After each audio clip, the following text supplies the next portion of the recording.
Rajad supremo Lalu Prasad Yadav के लिए भारत रत्न की मांग उठने लगी है। इससे पहले मुख्यमंत्री नीतीश कुमार के पार्टी के लोग उनके लिए भारत रत्न की मांग कर रहे हैं, लेकिन अब आरजेडी के नेताओं ने इस मांग को उठानी शुरू कर दिया और अगर सामाजिक न्याय की जो परिभाषा समाज के लिए राजद सुप्रीमो लालू प्रसाद यादव ने गढ़ी थी उसके अनुसार उन्हें भारत रत्न मिलना चाहिए। देखिए तस्वीर आरजेडी कार्यालय के सामने उनके ही एक नेता ने लगाई है और इसमें लिखा है कि गरीबों के मसीहा लालू प्रसाद यादव हमारे लिए भगवान है और भारत सरकार से विनती की गई है और कहा गया है कि ये हमारी मांग है कि जो केंद्र की सरकार है वो सामाजिक न्याय के नेता और बिहार की आवाज माननीय पूर्व मुख्यमंत्री श्री लालू प्रसाद यादव को भारत रत्न से सम्मानित करे। और इसमें कई सारे नेताओं की तस्वीर है। हालांकि ये अलग बात है कि इसमें आरजेडी के सीनियर नेता अब्दुल बारी की तस्वीर छपी हुई नहीं है, एक दूसरा विषय है। लेकिन जो आरजेडी के नेता है वो अब लालू प्रसाद यादव के लिए भारत रत्न की मांग कर रहे हैं और ये मांग उनके पार्टी के नेताओं ने ये दलील दी है कि सामाजिक न्याय के लिए लालू प्रसाद यादव ने जो लड़ाई लड़ी है उसके लिए उन्हें बड़ा अपमानित भी किया गया, सियासी तौर पर उन पर बहुत सारे हमले किए गए।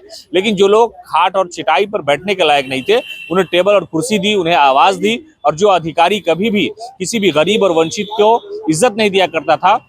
उनके बाल बच्चे यानी उनकी जो दूसरी नस्ल है वो अब जिला अधिकारी से भी सवाल जवाब कर सकता है। अगर ये जबान किसी ने दी है तो वो लालू प्रसाद यादव की दी हुई है। और उन्होंने जो तेजस्वी यादव ने जो आर्थिक न्याय की बात की उससे पहले लालू यादव सामाजिक न्याय की बात करते थे और उन्होंने इन सारी चीजों को लेकर के जो चीज कहा वो उनके नेता ये दलील दे रहे हैं कि लगातार ये कह रही है कि लालू प्रसाद यादव भ्रष्टाचार में लीन थे, कई सारे मामले उनके ऊपर थे। लेकिन आरजेडी के नेताओं का यह मानना है कि लालू ने सियासत में जो जद्दोजहद की उसके लिए उन्हें भारत रत्न मिलना चाहिए। आरजेडी के प्रवक्ता शक्ति सिंह यादव ने बड़ी दलील दी है, क्या कुछ कहा है वो सुनिए। सप्त क्रांति लोहिया जी के नेतृत्व में,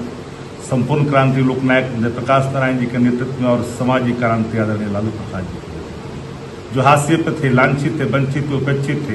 जो हक और हकूक से वंचित थे, जिनको वोट का मर्म नहीं पता था, वोट का राज का मतलब छोट का राज को परिभाषित ही नहीं किया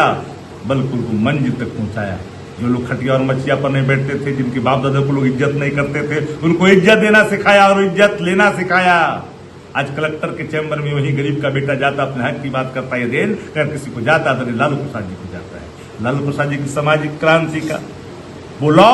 आज देश के विभिन्न हिस्सों में आप देख रहे होंगे। आज पिछले 3 दशक से अधिक हो गए, बिहार की राजनीति नहीं अड़ोस पड़ोस के राज्यों में आप देखेंगे